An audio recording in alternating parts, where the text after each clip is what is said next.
running a little bit behind, and I'm aware that I've got a lot of slides.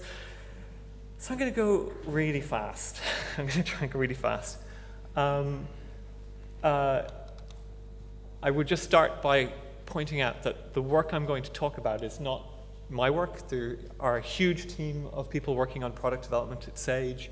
I came in 2 years ago to an amazing team who've already started a lot of this work, and so I'm here really to reflect on our experiences over the last 2 years, and I'd just like to call out some of my colleagues, and there are many, many more names that really should get a lot of the credit for this.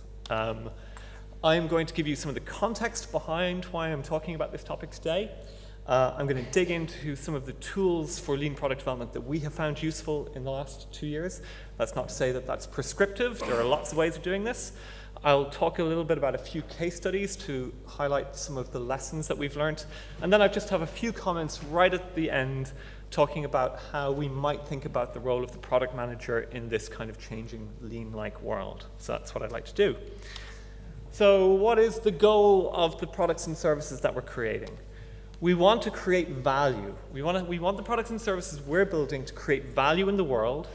And I heard Tim O'Reilly describe this beautifully. If you can create a service that captures less value than it creates in the world, you can find a nice, sustainable service that you're creating that is adding value. And that's kind of what we want to do. The way that we can think about how we might create valuable services is they need to be desirable, they need to be feasible, and they need to be sustainable. And so our challenge when we're thinking about the services that we might create is how do we understand how to hit these kinds of attributes in those services. Here are the two great sins that we make when we create products. The first sin is we create something, but we don't quite hit the mark. But we also don't change it after we've created it because it comes with some level of inertia that prevents us from changing and finding the right product market fit. The second great sin is we don't kill things when they're not working. It's extremely difficult. Every organization I've been in finds it extremely difficult to kill products. In addition, there's this open question of once you've found something that might be working, how can you be sure that you're not missing a bigger opportunity that might just be around the corner? And how do you move around that opportunity landscape to find the answer to that? In this context of these kinds of things, people often talk about startups and how startups do well at this. I think the main advantage that startups have really is that they don't have a huge amount of infrastructure or baggage and they can change quickly. But their big disadvantage is they're often cash poor, they run out of cash, and they fail. Most startups fail, and someone commented to me yesterday, most startups should fail, because if they're not failing, we don't have an ecosystem of experimentation that is rich enough. But how do we take some of these advantages without those disadvantages into the enterprise so that we can do that kind of experimentation? I think that there are 4 aspects that really support success in this. I think you need to have clarity of vision so that your teams understand why they are doing what they are doing, and that clarity of vision needs to be supported throughout the whole organization. You need to have the right skills in place to do this kind of work. You need to have discipline to keep focus on the end goal of delighting your customers. But at the same time as having that discipline, you need to build up a tolerance of change, because as we proceed to create things, we learn more and we understand better how we might need to change things as we go along. This talk is primarily looking at some of the skills and tools that we have found useful over the last couple of years.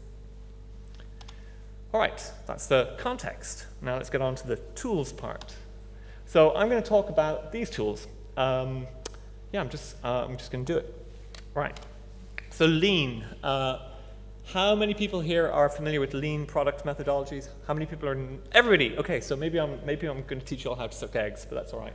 So this guy Taichi Ono invented what was called the Toyota Production System in the 1980s. A system which eventually became what we now think of as lean product development. There are tons of really great books to read about this. I've read some of them. Some of them are good, some of them are not so good, but anyway, there's some books. But at the heart of this concept of lean is that there is waste involved in our processes, and we want to understand how to eliminate that waste. I'm not going to talk through this slide, but I'll just talk about one example, the bottom right-hand example. Initially, lean waste was considered in the context of physical manufacturing. And the idea of having inventory excess would be where you just had too much raw material sitting in your warehouse, which was costing your company because it wasn't being turned into product in market. I think in a digital world, an analogy of inventory excess is where you build too many features that are not used. Every feature that you build and ship that is not used is a massive waste of design, development, engineering, and to what end. So we can map the wastes of physical production into the wastes in a technical and digital environment. The solution at its heart is this concept of kaizen, which is to make small improving steps to a target. So you have to start by understanding where you are right now, decide where you want to go to, and then make small iterative improving steps to move in that direction. And actually I saw a wonderful example coming from Eli at a talk a couple of years ago about how they'd made this process enable them to reduce the time in proof checking in their editorial system. But this doesn't tell you necessarily that you're moving in the right direction to delight your customers. I saw a talk 2 weeks ago at the London AI conference by Ashok Srinivasta, who is the Chief Data Officer of Intuit. Intuit create QuickBooks and other tools for accounting. And the way he said how they think about the problem is they start with a deep understanding of the customer, they understand the customer's problems, but then critically they ask the question, which of the customer's problems are we in the best place to solve? And which of those problems that they have that we can solve are aligned with our mission and our vision? And so for Intuit, they look at problems and solutions that can help customers make more money, can give customers more time, or make customers feel more confident in their management of their finances. I think at Sage, we have advantages around being able to get to scale in the social sciences, understanding the social science researchers' needs deeply, and having a real empathy with the problems that they face. So you have to start the process by choosing the right problem domain, the right kinds of problems for your users. That's at the heart of design thinking. And once you've figured out what the problems are that you want to solve, you apply this classic iterative loop, plan or design a potential solution, build or iterate on that, but then constantly be testing and asking what are the metrics that we're testing against the reality of the customer's experience. And the key thing is to try and make that loop as short as possible to allow you to iterate towards success. So one thing that's a challenge, though, is what scale of product or service are you operating with, and how much leverage do you have to be able to change or make those kinds of experiments with? So this is a model that we have kind of evolved towards at Sage that has helped us think about our product portfolio. We think of our products in terms of whether they're core to our business, whether they're adjacent, or whether they're transformational. And so like our core products are the ones that are making lots of revenue for our organization. They're the big standard bearers, our journals platform. Our adjacent products are ones that we've brought to market over the last 5 or 6 years that we are actually have product market fit, are generating revenue, but we know we haven't maximized the market for those. And then in the transformational area, that's where we're doing a lot of our open-ended experimentation. So this is kind of like an overview of what those products look like within Sage. And I'd just say that everything in the transformational quadrant has come into existence within the last 2 years. So by creating this framework, it's allowed us to understand where to place our bets and how to make those kinds of bets. And we have found it very useful. It's not the only way to do this. The next kind of tool that I want to talk about is just how you think about budgeting for this kind of work.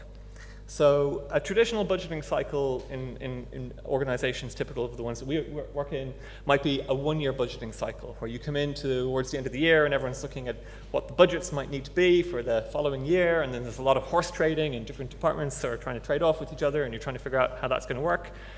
But if you're doing something that's highly experimental, you don't know in 3 months or in 6 months how much money you might need or how much money you might be spending. And so this could go badly in 2 ways. You could either ask for too much and not spend it, or not ask for enough and run out of resources.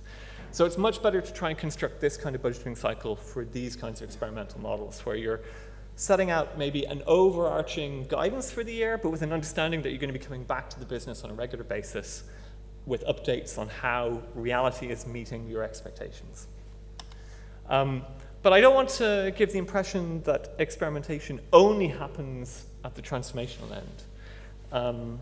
If we think about products across these different segments, it is appropriate that even in our core, we should be looking at how to improve services there. It is appropriate that even in adjacent or transformational spaces, once we've started something, we may need to understand that there is some budgeting or some resources that's needed to just keep those things going. And so I think it's better to think about this in terms of how you dial up or dial down the amount of the pot of money that's going into different kinds of activities in these different sectors. So that's what I would call innovation budgeting. So this slide, every single thing in that little gray square, and this is a small subset, is a kind of tool or methodology. We have things like CD3 in there, Agile, impact mapping. There are tons of tools and techniques for doing product ideation, product delivery,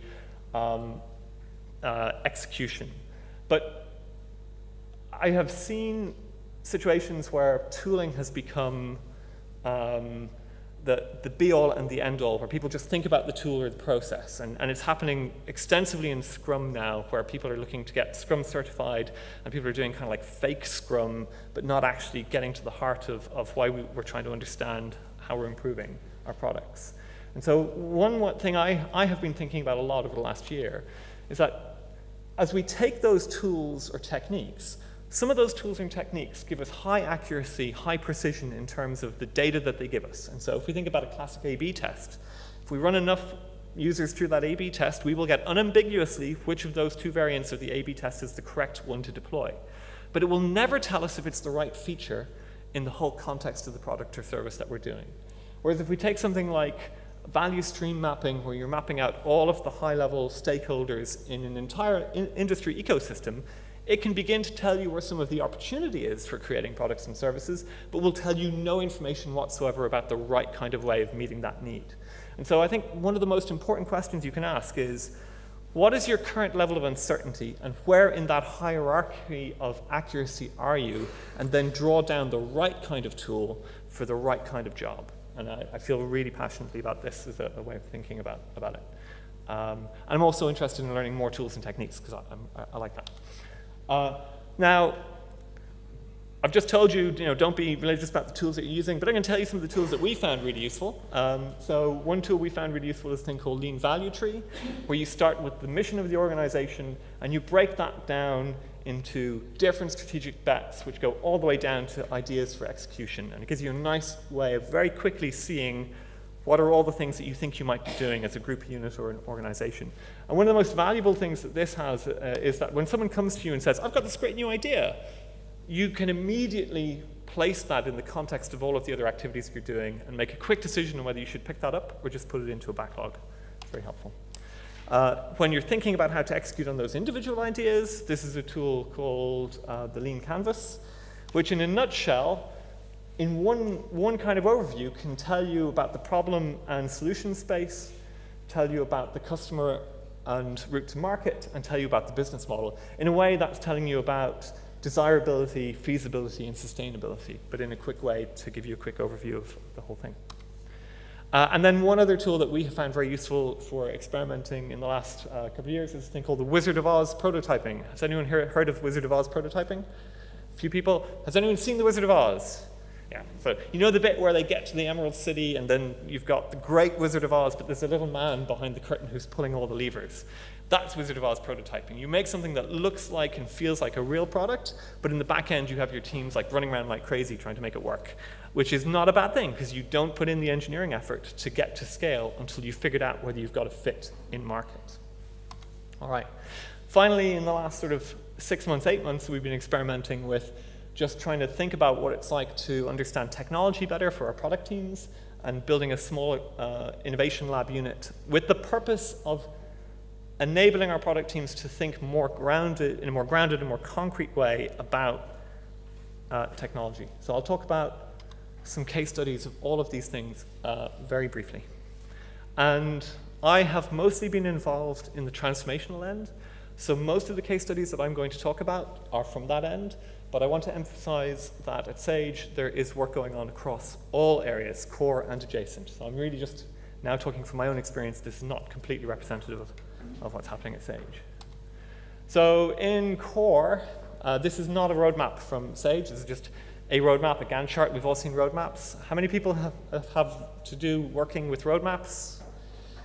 How many people hate roadmaps? Okay.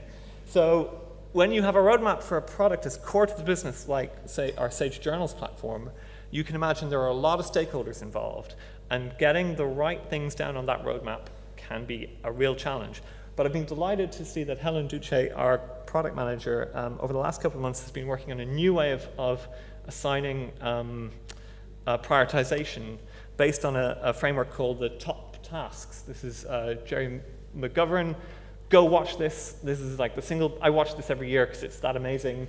And he talks about a way of simply asking people what they think is the most important thing. But you put every single possibility on a single list, you do some polling, and the result is 3 or 4 things come out as the top tasks. And then there's a long tail of these tiny tasks, and the tiny tasks are the one that kill your products. And so Helen has been using this as a framework to try and get better clarity around something as core to our business as the roadmap for our journals platform with success. So it's been really delightful to see that as an innovation that's coming in, a process innovation. In adjacent, we have in Sage Knowledge a video platform, and there the product teams have started to use the Lean Canvas as a way of testing appetite for new products, new features, and they're going to be rolling out some new features towards the end of this year that were built through that process. And so that process we can see has applicability in that domain. Okay, now I'm going to talk about a ton of experiences that we've had on the transformational side, because those are the ones that I've been sort of closest to. This is a process called Google's Design Sprint. Is anybody here not familiar with the Google Design Sprint process? So we have an engineer in the back who hasn't seen it, so that's okay. So it came out of like last year, the year before, a book that Google's design team created, and the promise is that within 5 days it will give you a well-grounded solution to a problem. And so when we started in 2016, and we were tasked, go and create entirely new products or services to serve the needs of computational social scientists, we reached for this as a tool. And we went through the process of creating some prototype products or services. We created a thing called Sage Software Suite. This was done in Keynote, no software or engineering behind it, but we did it in 5 days. And we found something that was really compelling, but we realized that it had no supporting business model. And even though we tested with users and they loved the concept, there was no way to actually bring this to market in a sustainable way. But we kind of shot ourselves in the foot, because a lot of the stakeholders inside of Sage really loved it. And until we got out of this kind of local minima of having something that looked and felt good, but which we knew didn't have a sustainability model, we had to fend off the calls to bring this to market while we were trying to think about a better framework of how we thought about what we were doing. So we did a bit of further thinking. We worked with ThoughtWorks for a while. They introduced this framework, this lean value tree, which instead of just executing on a single idea level, which is what the Google Design Sprint had done, allowed us to see the whole landscape and where there might be more opportunity. And although this looks quite formal, these lean value trees can be done quite quickly with really low fidelity tools. And that allowed us to see that there was a much better opportunity in trying to support those kinds of researchers with skills and tools. And so we built and launched a product, an online learning product for social scientists to teach them how to work with data at scale, teach them how to code. Though one of the things that we discovered in that process is we executed it pretty quickly. We got the green light in February, and we had our first customers on the platform in September, having no previous experience of online learning platforms. But we built a system where when you took a course, there were people who would be available to help you. The tutors for the course would be available. So that meant that we were constrained in when we could launch courses. We were constrained in how quickly we could iterate on those courses. And so the iteration cycle for this product is about 6 monthly. And one of the lessons that we've learned from that is we put things into the design of that course which constrained how quickly we could iterate on it. And so it's been longer than we would have liked to have learned some lessons on how to iterate that product. In contrast, another product idea that we've tried is called Sage Advice. And there we took some of the lessons from Sage Campus and thought, okay, how could we create a product that didn't have those kinds of dependencies so we could iterate on it more quickly? I talked a bit earlier about this concept of a Wizard of Oz prototype. There's Sage Advice, which allows you to go online and book time with an expert in your field to try and help you get over a problem that you might be having. Was basically built with completely off-the-shelf components on the back end to allow us to quickly wire something together. And there were some gaps in the workflow and in the process, but we realized that when we just wanted to bring this to market to test that hypothesis, we could live with those gaps and get this thing built really quickly. So it got built between April and July, but because it hasn't got those kinds of dependencies in the business model, we can iterate on it much more quickly. And we've learned a lot of really fascinating things from that product, which I'm not going to go into right now. I talked about the appetite or ability to be willing to change, that tolerance of change. And we've been operating, trying to create tools and services for this particular domain for about 2 years now. But as we've reflected on what we've learned in the last 2 years, we've realized that we need to expand the strategy for this sub-brand that we've created called Sage Ocean. And we started by just thinking about creating new methods and new products. And we're now extending that into existing methods, but new products and new methods for existing products, all around social science researchers who are trying to work with data or in a computationally intensive way.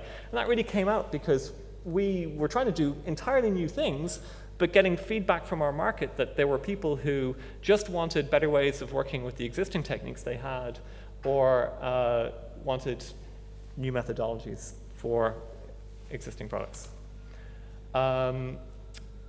The last case study I'll just say is around what we've been doing with our innovation lab internally. So we've done things like build a quick Alexa prototype, worked on some topic modeling of some of our content. But the key thing here is we open this up internally to anyone inside the company or inside the product teams to give us an idea around a technology that could be of interest to them or their product roadmaps. And we ask 3 key questions around that. We ask, is the idea something that could potentially benefit that product or the users? Is working with that technology something that will allow us to learn something new about that technology? And crucially, is this an idea or a prototype that we could deliver on within a reasonably short period of time, between 2 to 3 weeks? And the purpose of this is to increase the value of the kinds of conversations we have around technology. So instead of talking about technology in the abstract, within 2 or 3 weeks, we'll have taken something with an engineer and built something concrete that we can talk about, ready to hand, experience, and understand in a deeper way what the implications of that technology might be.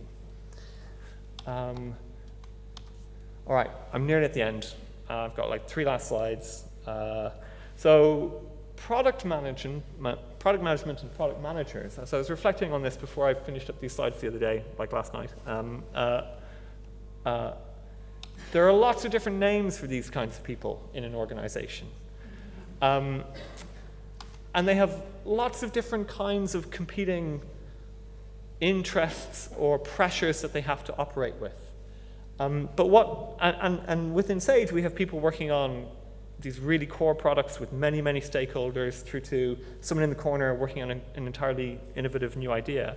And I just thought that maybe a nice analogy was between the soloist who's improvising on the go versus getting to a point where you have many, many stakeholders and you have to do a much more robust job of orchestrating the work of many, many people. But what they have in common is they're both trying to create something delightful for their audiences. They both need a high degree of skill, and they both need a high degree of practice to be successful. But what we have to do as an organization is recognize where in the life cycle of the work that they're doing are they, and give people the autonomy to do that improvisation where they need it, and also at the larger scale, not close down all avenues for expression either. That's what I wanted to talk about. Thank you very much.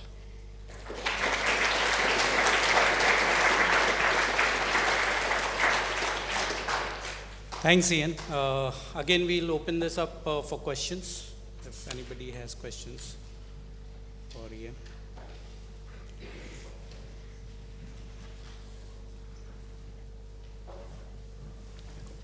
Hi, thanks for a fascinating talk, how things are done at Sage. You started off by saying that one of the biggest challenges to get to the point where you would kill something that hasn't worked. Do you have agreed principles to determine when you are at that point? We're getting there. So we've just started with a decision to sunset one of our products, which is something that existed in the company long before I joined, and that conversation is happening, but there isn't a playbook right now. At the innovation side, where we have these much shorter cycles, we're getting much better at understanding how to stand something up and take it down. But for larger existing products that already had customers in market, no, there isn't an existing playbook for that. Yeah.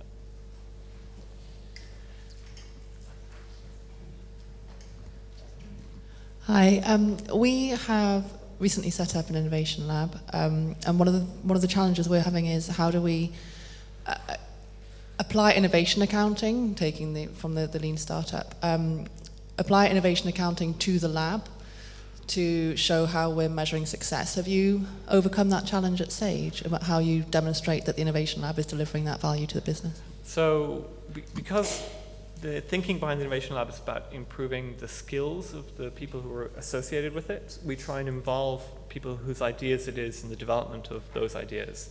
And so our measure of success, one of our measures of success is, do we feel that the product management facility across Sage and management across Sage more broadly are becoming more empowered to think about technology? And that's one of my top jobs to do next year, is to go from having set it up to prove that that is giving us the kind of success that we hope we have.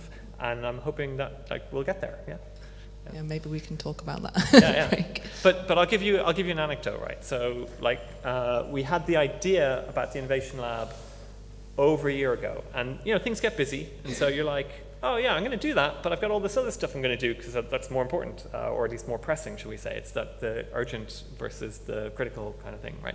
And then we just had an opportunity where some engineering time opened up because of some other contingent things that happened in the business. And we said, oh, look, Jim, we've been having this idea. Let's try and create this innovation lab concept. Let's just see how it works in reality.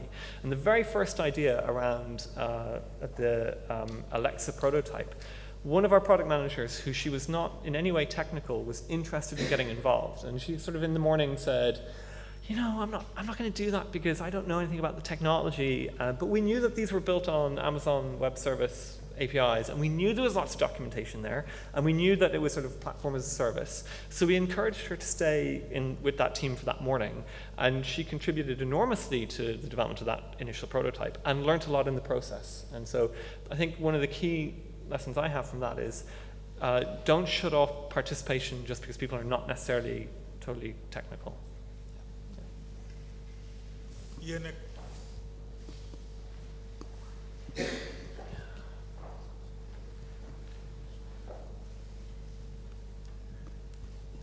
Hello, I just wondered if you had any experience of using Wardley mapping in your work. I have looked at it, and I've played around with it, particularly when we were doing the very early iterations of what became Sage Ocean around about kind of like December 2016.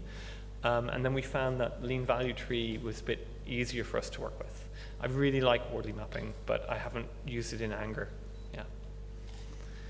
Yeah. And though what I would say is it has informed my thinking about how technologies evolve. So for those in the room who don't know, Wardley mapping is this concept of how you think about the capabilities of technology and our relationship to them as industries and as organizations. And the key insight is that over time, what looks like a complicated technology becomes commoditized and it almost disappears. And so it's useful to know whether you're placing a bet on a technology that's about to get commoditized away from underneath you.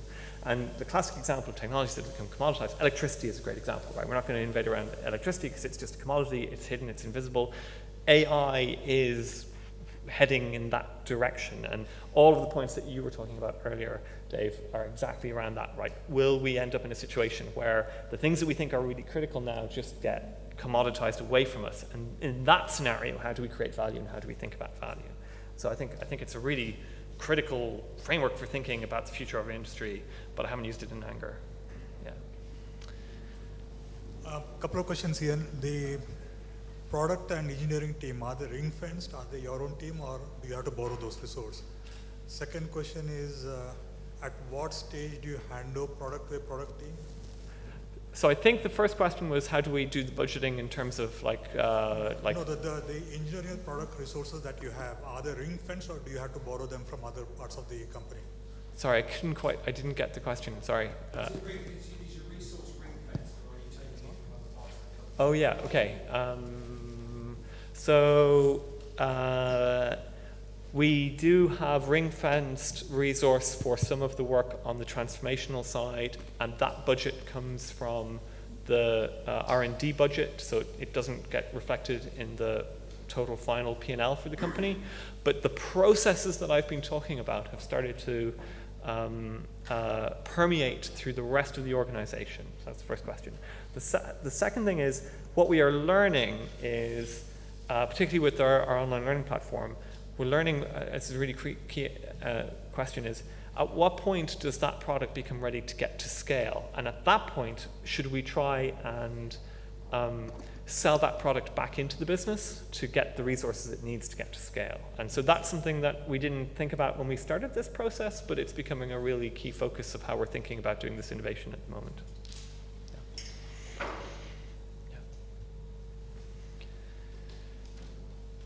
Great, thank you very much.